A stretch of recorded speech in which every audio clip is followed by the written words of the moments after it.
was placed upon it. Now, I told you your names, but my name is Elizabeth Maverick McIntosh, and I'm far more interested in actions than I am in speeches. So, it is a good thing you've met me before, Samuel Adams. You've probably already heard of my husband, Ebenezer McIntosh, because he is the captain of the South End Gang here in Boston, and he's been... We'll all hear things you don't like tonight. In that case, again, you may stomp your feet or pound the furniture, go under one or both. You may also boo. I'm going to teach you that one. You can also hiss. This is my favorite one. Or if you're feeling particularly rude, you can use our British word, and that is fie, spelled F-I-E. And it comes with a very rude hand gesture that, of course, I will also teach you right now. Simply make nice. Stick out your thumb, place your thumb on your nose, raise the flag, wave the flag. Wherever it is you want to offend permanently and say fine! Well done, already making enemies. Welcome to Boston. So, now that you know how to conduct yourselves during this meeting, I'd like to welcome forth the leader of the meeting, Mr. Samuel Adams!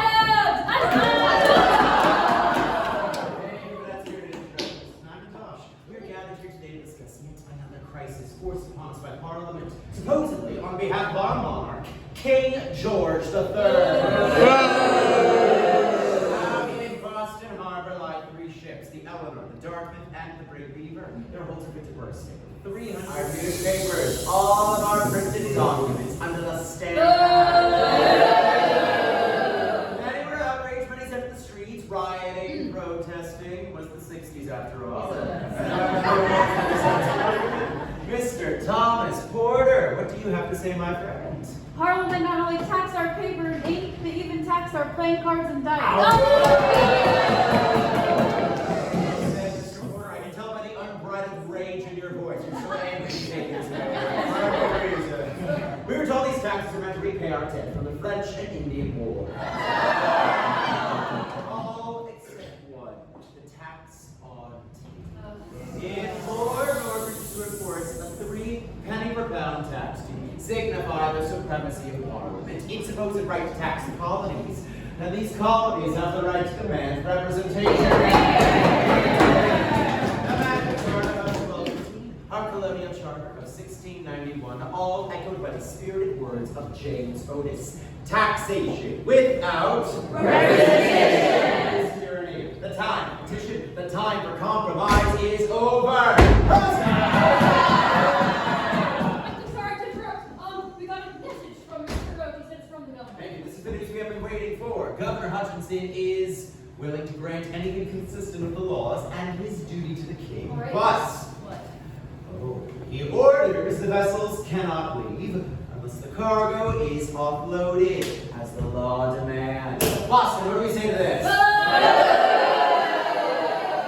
governor has failed us once again. The time has come for us to take action. Here. And I turn to you, Mrs. McIntosh. Me, sir. You are a woman of action. What do you believe should be done for the pernicious cargo? Well, I think our only option now is that salt water and tea should mix tonight. What's with all of you? Should we destroy the tea tonight? Any opposed? None. Moving on. Mighty maul in our hands. I do hope a cautious maul. If you take part in the tea's destruction, you may be subject to the fullest penalties of the law. We must do our very best to conceal our identities this night. How do we do that, sir? Cloaks, blankets, those will suffice, but let us also use a symbol known to all throughout the colonies. Fearsome and infamous. Now, never fear, my friends, I will, of course, stay behind to craft an alibi for you all. I've got an exciting physical labor tonight. We got some beer to make. At the end of your journey, I've got some of my libations, if you're lucky, my friend. We'll see. So, listen, most calm, orderly mom you've ever seen. Yes. Concern, all right.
promise I don't bite. I'm right up about this point here.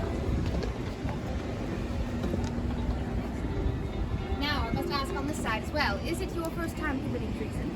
Yes. Excellent. Well, I think we'll all be able to figure it out despite your lack of experience, friends. Welcome aboard the Eleanor. Now, I should warn you that our actions today will have great ramifications, and your bravery is very much needed. But as pleased as I am to see you all here this night, I must make sure that you've come here with a singular purpose in mind. So if you are here to destroy the king's key, say aye! Aye! Excellent. If you are here to cast off the yoke of parliamentary tyranny, say aye! Aye! And if you are here to be caught and arrested for treason, say aye! Bit of a tricky question, I have to apologize, but I also have to make certain we're keeping our wits about us. For there are dangers we may face. Just 500 yards away, for example, are 3 of His Majesty's warships, which are armed and ready to fire at Griffin's Wharf. However, we should not fret, as they will only fire if we attempt to send the tea back to England. Now, I have a question for all of you. Are we sending the tea back to England? No! Certainly not. We'll be sending it into Boston Harbor instead. Huzzah! But the one true threat we do face happens to come from ourselves. We've come down to Griffin's Wharf as friends and family, certainly, but well, there is still a third of Boston out there who are loyalists, do not forget. And if they learn of our actions or our names, well, we could face the punishment for treason. Sorry, you all look terribly nonchalant. I said we could face the punishment for treason. Oh, no. Do you all recall the punishment? Death, yes, by hanging, not normally said so cheerily. Yes, a fate I'd rather like to avoid myself. So I suggest that we enter into a solemn oath of secrecy, to never speak the names or actions of what we've done here, even in praise. Aye? Aye. Thank goodness. In that case, do raise your right hand and repeat after me. I swear. I swear. I was not there. I was not there. I think that about covers it.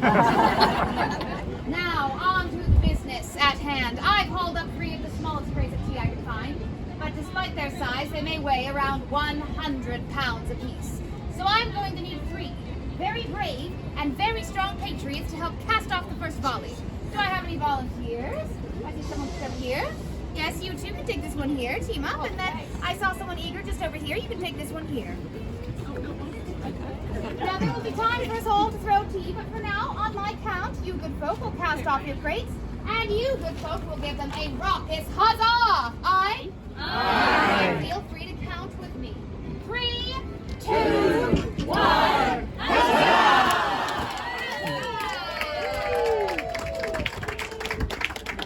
Now, that is about 3 crates down, only 111 left to go. Huzzah!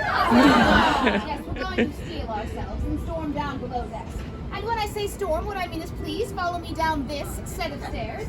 Hold the handrails, watch your step, and if you're tall, watch your head. Because as we like to say here in Boston, safety first, treason second. Follow. Feel free to follow Mrs. Lee's down below deck using that staircase. That is up. Just a second. No, wait, no, we're gonna let people out. Once you come back alive, you'll be able to destroy more tea and explore the vessel. If for any reason you don't want to go down into the hold, you can always stay up here and watch with me. I'm gonna be guarding the vessel for you. If you hear me screaming, you should also run. That's the plan. Now, my friends, do you happen to have your criminal identity? Is your name, sir? Mr. Lumbering, I'm going to make you my boarding pass. You will stand just here against this crate, and your job is to make certain nobody gets past you in the captain's cabin. Do you think you can do that for me? Excellent. You got to stop him. Yes, there you are. Excellent work. Now, my friends, as we are coming down below decks, we are going to be lining up against the port side of the vessel. That means this one just here. Excellent. Now, if you can hear my voice down below decks, say aye. Aye. Good. If you can hear my voice up above decks, say aye. Aye. And if you've fallen off the side of the vessel and are now drowning in the waters below, say ah! It's a lot more than I had hoped. Well, I'm afraid you're on your own, but for those of you that survived, welcome. Now, we are here to talk about one particular type of tea, and that is what? Or cargo, rather, and that is? Tea, yes. Beat myself to the punch there a little bit. Now, these crates come in a few different sizes, the largest of which can weigh up to 400 pounds apiece. And they are all very easily identifiable by the merchant's mark, UEIC, for the United East India Company. I don't know about all of you. I am certainly not strong enough to lift 400 pounds on my own. Are any of you? No. So we are going to need the help of some very advanced modern technology here in the 18th century that we like to call rope. We are going to take our rope, fashion a block and tackle, and use that to bring our crates up above decks. Once above, gentlemen will be waiting with their hatchets to cleave through the layers of waterproofing materials, which included an outside layer of white canvas, a wooden crate of poplar and spruce, and then a very thin lead foil lining, good for your health.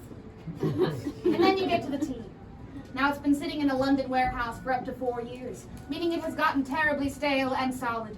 Gentlemen will have to use their hats, boots, hatchets, whatever they have to scrape it loose into the icy December waters below. All in all, it would take us about 3.5 hours to destroy 92,616 pounds of East India Company tea. Huzzah! That was 340 crates across all of the vessels. About 10,000 pounds sterling of His Majesty's currency and property damage, and in your modern currency, about $1.5 million worth. Now, my boarding captain, would you raise your hand? In just a moment, I'm going to have you lead us into the captain's cabin. It's very simple. You're going to go up that set of stairs when I say, loop counterclockwise around the mast, and come back down the same set of stairs.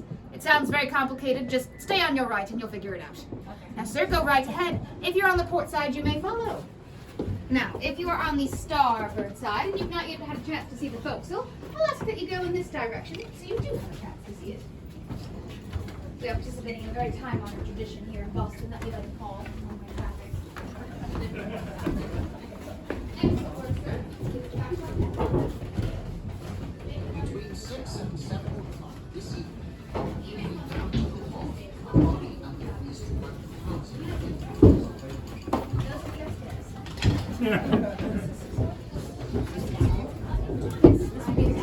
Very easily identifiable by the merchant's mark, United East India Company. The captain of this vessel goes by the name of James Bruce, and he is a loyalist, certainly not a friend of ours. Feel free to give him yes, exactly, a 4 or 5. So welcome back, everybody. You're now on the first floor of the vessel above decks, and if you want to throw a tea, the rules are just if you throw it, pull it back up to the next person. Now if it's one throw per person, everyone gets a case. Huzzah! Huzzah! Well done, my friend.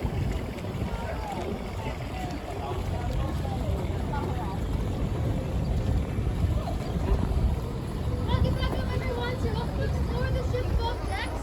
Up that way is the quarterback. Okay, go and get the.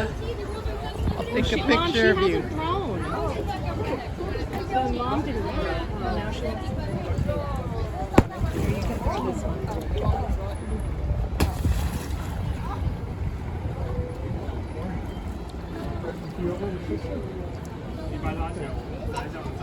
Excellent, Brenda. We can throw your tea. Pick it back up and let somebody else throw afterwards.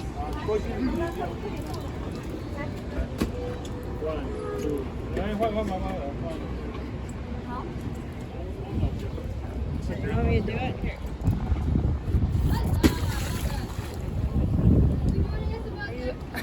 Go. Okay. Throw the tea over.